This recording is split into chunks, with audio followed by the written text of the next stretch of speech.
see the great southern land. We stand on sacred ground and keep you bumping to these native sounds from the land of the kangaroo.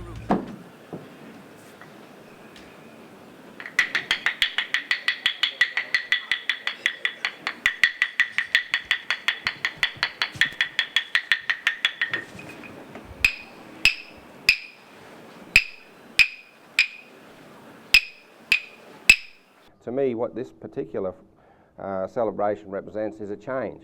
It's changing the imagery and the picture of who we are as black people. By skin, by blood, we come from thousands of generations, and we've got to a point now where we need to start thinking about what we need to do in terms of providing better opportunities for our children. We're really just going to celebrate pathways, a consortium of a small group of people who've come together with collective skills, knowledge in an industry, but also a passion for delivering some change and opportunity for other people. And that's something that you should be very proud of. Titan bari dango, danang maranga titana paria. Now what I said there was my grandfathers and grandmothers belong to this country. Our river, our plains and hills, from the mountains to the coast, Dangari belongs to this country. I belong to this country. You all be well in this country. Through my observations, I have seen changes not only for the young people who have been travelling over to the Pilbara and working, but also to their families. And I just looking at the agenda, no doubt you'll hear a lot of these stories. But Wendy and Brad and their crew, I believe they've done a great service for this community and the enthusiasm that they've brought to our people. As Grant mentioned earlier, job opportunities are far and few between in this community unless those jobs are generated through our Aboriginal organisations. But out there in the private sector, it's very, very difficult to secure a pathway to a career. We're coming together today for the futures of our young people, our children. I was born and schooled here in Dungari country. I went to Kempsey High School and I went to West Kempsey Primary School, eating catfish from the river and pippies from the beach. And I moved to WA prospecting for gold, and I came home about 5 years ago, knowing that the resource sector in Western Australia held opportunities for traditional owners from all over the country. Mining companies have a social responsibility to provide opportunities for Aboriginal people and adhere to their Indigenous engagement strategies.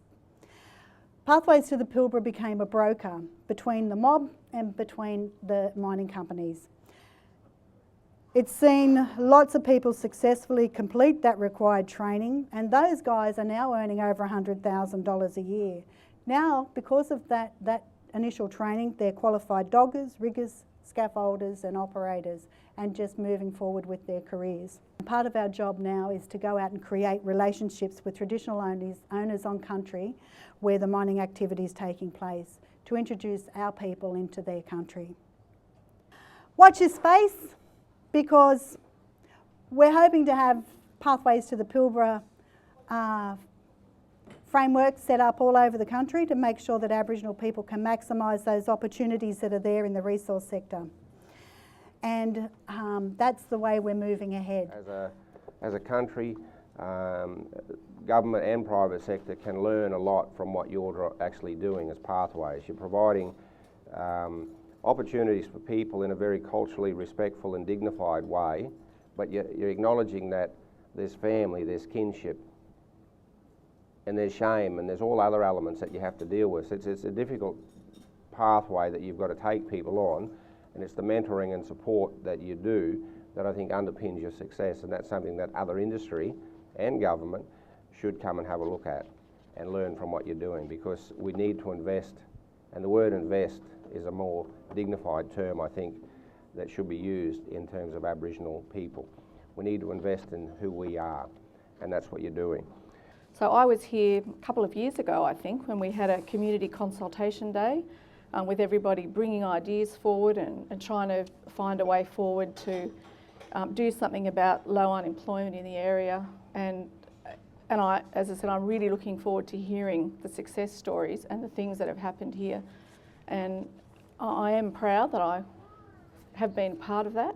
Because if I was to go into politics, I'd actually proudly get up and acknowledge my presence on Ngunnawal country as part of that, my maiden speech, but I'd also rattle off a proper acknowledgement to the Wurundjeri, the Bunurong, the Gunai Kurnai, the Kaurna, the Noongar people, Yamaji people, Maru people, Yaru people, Walpri people, Aranda, Jawan, Larrakia, Yolnu, Lado, and several hundred other traditional custodian groups. And I'd like to see our Parliament get the words right, because if they're going to close the gap in Aboriginal affairs, they've got to know who they're dealing with.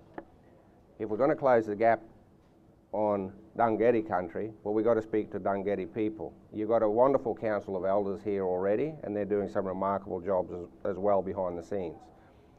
To close the gap across any of these communities across Australia, we've got to know who we're speaking with. And today we're on Dungari country. We don't need to worry about the rest of the country. This is your business here.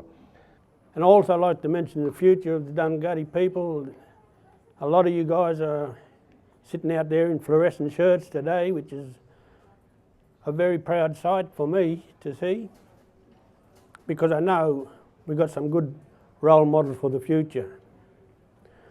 The changes in the past years, the past 3 years have been great for Aboriginal employment, and will get better in the years to come. But it's great to see that young people are going to have some employment in the future. The biggest change in employment for Kempsey, especially for Aboriginal people, is the pathway to Pilbaras.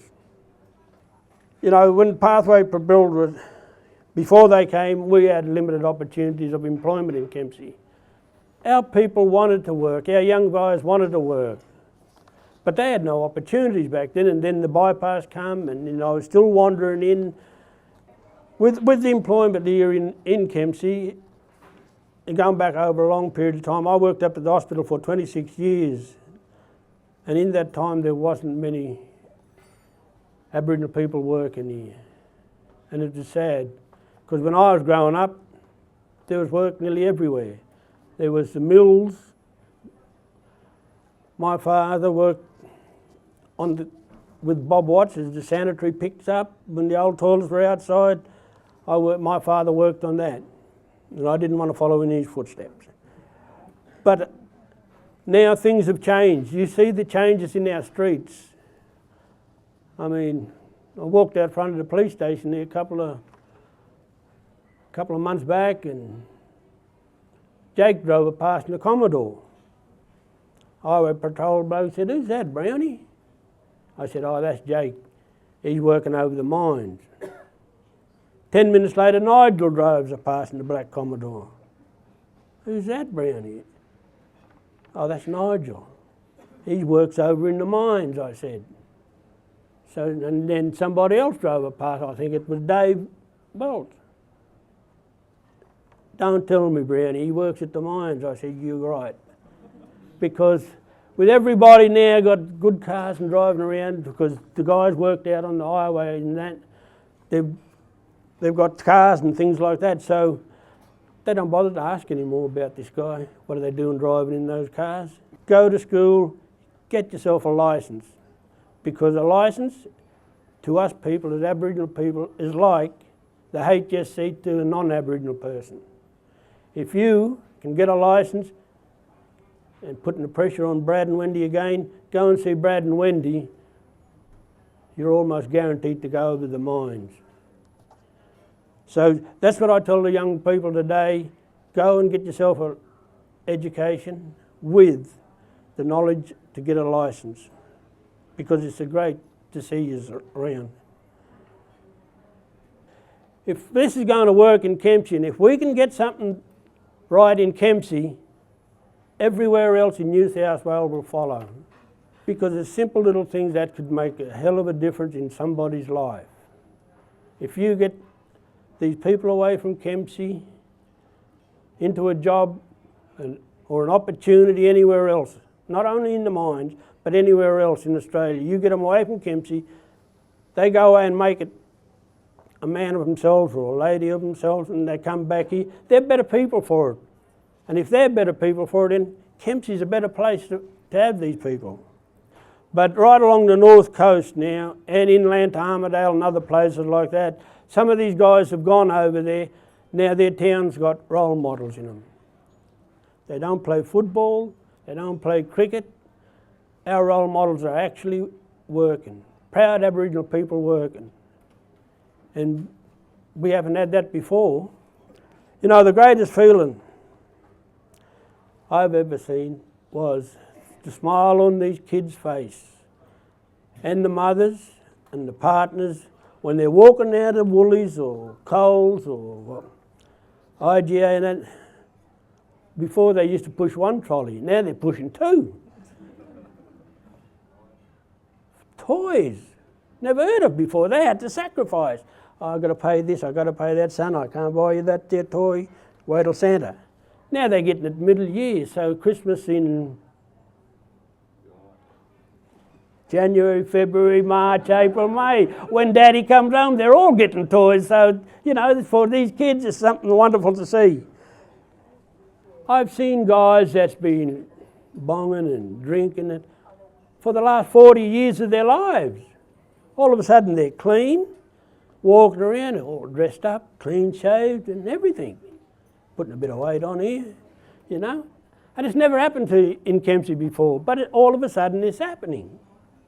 And you know, these kids are smiling, Dad's coming home and that. And you know, not only that, is the other kids that's coming through now have these people to look up to. How much you getting?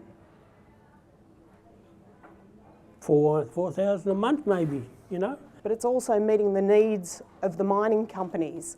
It's also meeting the needs of the actual workers that are going to take up these roles. Their, you know, training needs, their personal needs, the social supports. There is so much that has to be considered. And Pathways to the Pilbara just gave everything so much attention to detail. And, you know, I think that's key to their success. When Wendy first came to me, I said to her about this program, I said, if we're going to make this work, Wendy, there has to be a couple of things. You know, we have to start with getting mining companies on board. There has to be demand for us to get this across the line. And also, we have to have community support behind us as well to make this happen. People have to want it. We've still got a way to go. We still want to get more investment from more mining companies, you know, to continue this program on into the future. In the early days, Brad and Wendy started this company up with nothing but their love for our Aboriginal community, and they can see working with Aboriginal, I think. She can see all the Aboriginal people out in work. So they mortgaged the house and done everything. They battled and struggled, and kids just be in the room there when we were doing classes and stuff like that, you know, and they did it on their own without anyone else's help. And they've seen the potential there, and I'm pleased that it worked out for them and for the community of Kempsey. Old fellow like me can go out there, there's a lot of young fellas out there can go out there, and a lot of older fellas, which I know for a fact that they used to bong and drink, and they thought 40 years or 30 years of age, their life was finished. They were just sitting there waiting to die or whatever. But now, those people got off the drink, got off the bongs, and they're out there working, and they love it, and they can't get enough work. And they also are now a role model for older people going out there. The young kids look up to the older people in the community, and they follow their footsteps. There are Pacific jobs, and you guys sitting here on your butts doing nothing, you should look at the company where you want to go and what opportunities there. If there's a forklift or if it's a dump truck you want to do, well, target that and get your foot in the door in that area, then you can branch out once you get in there. It's up to you guys. Not going to come into one page, one page saying what you did all your life. You're trying to get some experience under your belt, and sometimes you might have to bluff a little bit with it, but that's life. Everyone does it, you know. So you need to do that and get a good resume up and have some experience in what you can do, and it'll work for you. You need to know what you want to do. So talk to Brad and Wendy and sit down with them and what's available and where you want to go to and stuff like that. But there's plenty of work. Don't listen to the radio. There's work there. These people have all this money in their pocket. Come and talk to a financial advisor or someone like that that can help them control their money instead of going back out. I've been out there, I see these people coming back there, not only our mob, the Noongar people come back out there, nothing in the pocket. Just lend them $50 till payday, you know, and they went home with $10,000 in the pocket and come back 7 days later with nothing, you know. So you need to manage the money you got and make best use of it, you know. I was paying $2,700 a fortnight in tax. That's more than you guys will get in a month, you know. So it tells you there's opportunity there, but you've got to make the first move. And I was like about $600 a week, you know, busting myself, slaving the trade. And I think, oh, there's got to be something better than this. And I was reading in the Argus, the local paper, pathways to the Pilbara. I think, oh yeah, give them a call. So I'll ring them up. And yeah, I started talking to Wendy. First person answered the phone. She says, oh yeah, just come over, fill out the form, do a little bit of training, done the training. I waited a little bit, done an interview with Monadelphous company. And I went all right in it. I was a bit nervous and stuff, but yeah, got through it. And at the end of it, he said, oh, when can you start? I said, as soon as you chuck me on the plane. Yeah, and I got over there and I just sat down, ass up. First paycheck, or the first month's paycheck, was about 11 grand, 12 grand. I said, oh, gosh, you know, I felt really good. But yeah, I was, didn't budget myself for the first time I was over there, flying back and forwards. I've only just organised myself, structured myself properly, house and the kids. I was supposed to go and sell my house off today, got approved for a home loan. Oh yeah, I've been flying in and out since August last year. I was just pulled up at a they got me on the, my job out there is driving the flatbeds, 6 to 9 tonner trucks and forklift telehandlers. If I would have stayed over here working, it would have took me like 30 years to own it. You know, that's slaving the trades around here, hunting for the next job. But over there, I can own this house in about 4 years, what I worked out on this budget. Our employment program is about offering opportunities and growing the lives, I guess, of our employees, whether they be Aboriginal or non-Aboriginal. Last year, we employed over 60 Aboriginal people from Kempsey. Kempsey provides more employees to Monadelphous than any other place in Australia. It is by far the best service provider we've engaged with. We have retention rates amongst our Aboriginal population equal to and greater than our mainstream employment. So over everybody, around about 85%. Now, when we look at that, think about some of the disadvantages that a lot of Aboriginal employees come to us from, with a lack of work history, with a lack of skills perhaps, and yet they're able to engage and remain with us. The question obviously is, why does that happen? And it's quite simply because of the program that Wendy and Brad have established over here, because they're realistic with the people who want to come and work with us, because it's not an easy game working in the remote areas. The program, the pre-employment program, is the key to the success of the employment, because it builds in not just work skills, but life skills.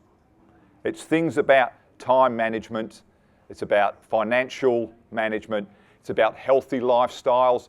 When you people let your husbands, wives, sons, fathers, mothers go away to work with us, they're going for 4 weeks. They're up 4 a.m. and they don't get back to the camp till probably 6:30 at night. And they do it for 26 days out of 25 out of 26 days they do it. They have 1 day off, an RDO. You've got to be able to survive that. The industry we're in is about setting you up for life, and you can do it. Ray's just pointed that out. He's gone buying his house. He can buy it and pay for it in 4 years. You don't have to commit to a 20 to 30 year life in the remotes.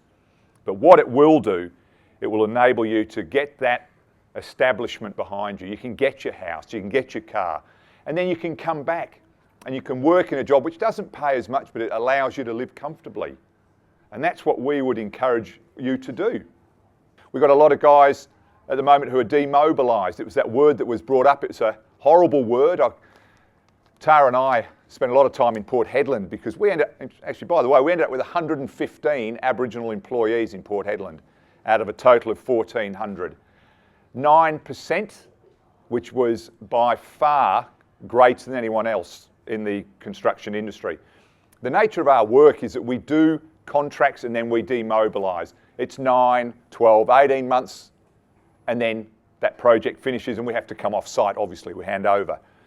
I remember when we first went up there, and we'd had people who'd been working for us for about 9 months and they were saying, oh, I'm getting the sack. And it's just getting that concept that you're not getting the sack, mate, You've got to just accept that another opportunity will come, but it might be a few months because obviously we're bound by the tenders that we put in and the contracts we win. And it's really important, therefore, you do put money aside, that you do prepare yourself for that bit of downtime. It may not be long. We've got some guys who come off and then in a couple of weeks they're back on another job. And while I'm talking about that, I'll just quickly touch on another really important aspect, and that is your performance assessments. And that is, that's the basis upon which not all further employment is based, but it does have an impact. Our supervisors are asked, would you re-employ this person? Yes, no, maybe. Now, if you get a no, it makes it really tough because at the end of the day, your next job is based upon the approval by the project manager for that next job, not by Tara or Christina. They'll put their name forward, but they don't get to tick off on that person getting the job. So it's really important, guys, that you have good assessment sheets, that you keep yourself fit, that you work hard, and that, you do as well as you can. Taking the most of opportunities and working hard, success will come, and you can get yourselves out of any sort of hole that you think you might be in, and you can have a fulfilling life. I first came through Pathways, started last year. Just talked to them and then they put me through some training. Got an opportunity to start with a company called JSW Australia, which is a drilling company. So they offered me that position, I took that. And it was some of the hardest work I've ever done. Very dirty and muddy, but the money was good, so that's all that mattered at the time. And then stayed with them for about 6 months. Become redundant because they didn't have no more work. So then I was out of work for about 2 months or something like that.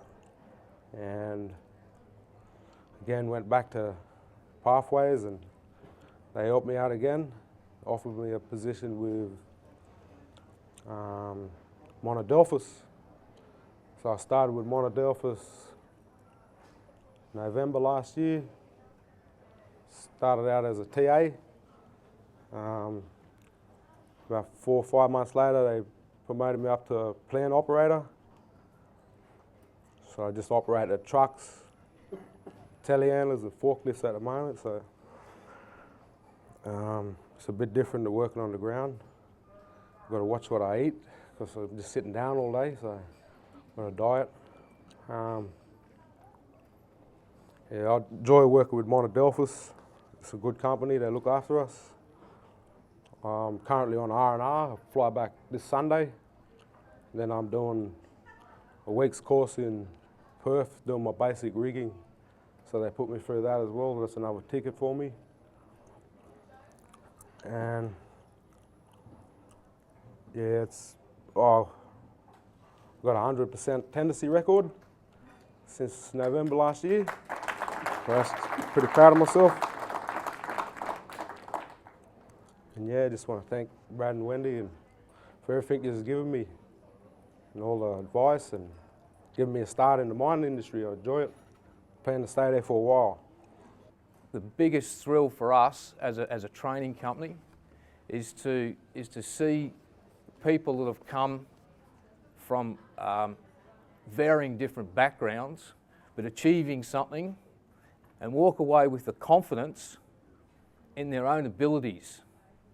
Everybody can train and learn, but it's about attitudes, and it's about walking away believing in yourself. And hopefully that's what we've tried to do as part of the training process. I'm Rosalind Mosley. I'm a very, very proud Dunghutti woman. I like to acknowledge my past and my present and the future where it's taken me in my journey. I'm a mother of 4 children, and I'm also from a teaching background from early childhood. Seeing the big feedbacks that are coming from the mums and dads that have already gone on from Kempsey onto the mining industries particular, and the roads. The kids, the impact that has come through the children through their beautiful art drawings. The drawings are full of happiness. The drawings are full of aeroplanes where their daddies are or their mums have been. Coming into preschool, looking like little $1 million, being proud of all their little clothing, their shoes, and just hearing great feedbacks and the little stories and holidays. This is really Kids Matter and Wellbeing. This is the start of early childhood where it does count, where that fluctuation, when it's a happy home, happy mums and dads, great employment, the health issue rates start to pick up. The kids' well-being is picking up. The whole process of Kempsey, outlooking of Kempsey, people are ringing here, looking for jobs now. The high school kids are starting to have a pathway to look forward to. They know there's more opportunities and journeys out there to look forward to. They can see the big production line that is coming into Kempsey. I took a challenge personally that I did when I looked at that mine site. Yeah, I'm the one that never ever drove a manual. I was kind of more feared of driving a manual than the truck. But Tim gave me that time and took me out back driving actually before I actually got onto the site to drive it. And once again, I felt that great that I could drive it, the confidence and how Tim made me feel relaxed. And like my next car is going to be a manual because I feel very confident now. And also looking at those trucks in the mine, my legs were going real jello. Same as most of my other 2 girls there. I was just going, oh God. But my biggest challenge, I think, is when I went to Sydney, actually drove the heavy vehicle truck in Liverpool, and it was loads of traffic there, and I was going, oh my goodness, I hope I don't kill anyone here. And it was a big prayer and put all my faith into believing, because I tell you what, I had to believe in myself to achieve that. Well, at school we didn't really have much opportunities to see what we had going in this community. Everything else was based in cities, interstate, just everywhere else but here. I went and pursued university after school. I really didn't find that that's something I wanted to do, so I decided, well, might as well go out in the workforce and see where that takes me. I would work down in Sydney doing just office admin stuff. I came back home, and it wasn't until I heard that there's something for the mining industry. I should actually go and pursue this. This is actually a better way for me to obtain the things that I've always wanted in life, to be able to get out and do something with myself. I went and approached Brad and Wendy, and yeah, they gave me the rundown on how to get into it, what I needed to do, what tickets I needed, all that stuff. I pretty much harassed them every week. I went to the office. Well, I got told that I needed to show my face there all the time, so I think I may have overdid it. Then they'd give me a job just to stop me from going in. As a member of the Monadelphous employment, it's been great. The company's been taking care of me. I first started up in Port Hedland, working at Finucane Island just as a TA for the riggers. It was a bit of an eye-opener. My first day there, I have never worked in so much heat and humidity in my life. I had all these thoughts going through my head, would it be all worth it? So, you know, with the awkward thoughts in the back of my mind, all of a sudden my first paycheck came, and I realised to myself, this is what I'm going to be doing. This is well worth it. And now I've been working for Monadelphous for, it's coming up to a year soon. It's been a pleasure to work with this mob. And as I was talking, as Rob said earlier, that I approached him and I asked him within my first 2 weeks of how to get somewhere. I've always been a person that's always wanted to know to take every opportunity I can. I think that we can see that pathways to the Pilbara have many dimensions. We've seen that today in the stories that we've heard. We've seen people with a vision, using their past experience in mining, training, recruitment, people that know the value of partnership and collaboration. We've seen that in spades today.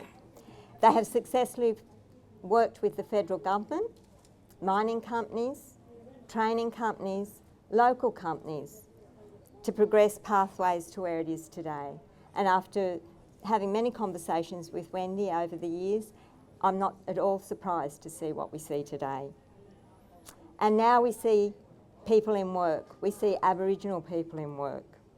People experiencing the value of work, the value of learning, the value of teams. And I would suggest, from what we've seen through the stories that we've heard today, people valuing their own self-worth.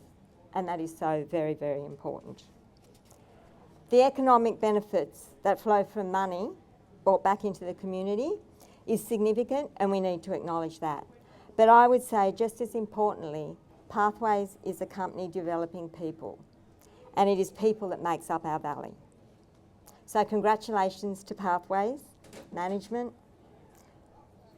the staff trainees, the program graduates, the people that we've seen talk today. Thank you for your stories.